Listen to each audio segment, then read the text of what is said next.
Well, so first start by telling me the basic story of Sinister 2 and where we sort of meet up with your characters in the film. So my character picks up where Sinister 1 ended, which is that he sort of becomes obsessed with the same case that Ethan Hawke's character, Ellison Oswald, was obsessed with. And out of a lot of sort of, guilt and remorse that things didn't go a different way, by following this case, it leads him to Shannyn's character, who is a mother with 2 young boys living in the middle of nowhere, who sort of these supernatural things are starting to occur to them unbeknownst to them. So, and your character had no reservations about moving in this sort of haunted, house or mansion, church / area. I think that she was given the information, like, something happened a long time ago, kind of,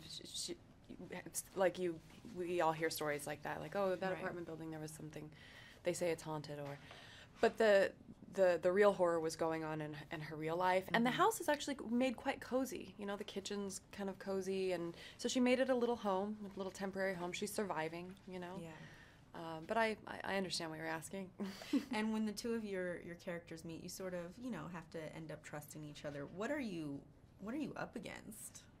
I think we're up against 2 totally different things in the movie, where I'm like, lady, this house is not okay. And she's like, I have serious family problems. And we can't, I think that's actually where that drives the story forward, because it's like, I can't reveal all of this to you, and nor can my character reveal all of this to her either, So.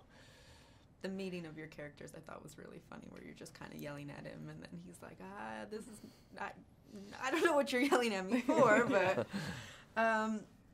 and what, for your character, obviously, there's this haunted house, but what would you say your character is up against in the film as well? Past, life past, and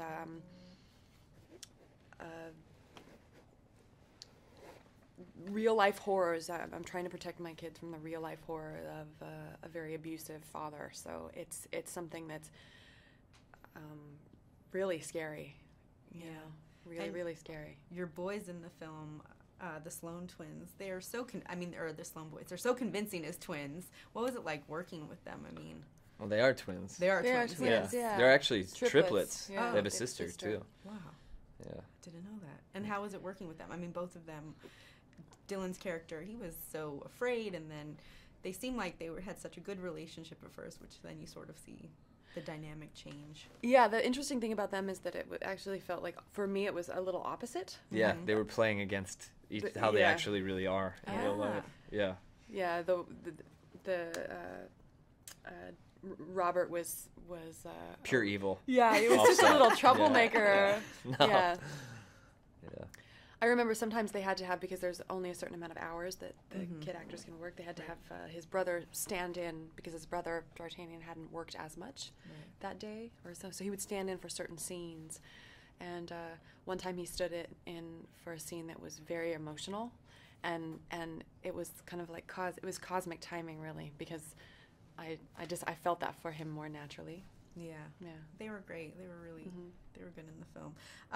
Did any creepy things happen when you guys were on set filming at all? Shannyn got hit in the head with a prop. A flying prop. The director got bit by a brown recluse spider. One day a van was something happened, the parking brake broke, and it ended up rolling down a hill and almost killing everyone. Wow. Yeah, so that was... So there were some strange things happening on set. Yes. Strange occurrences.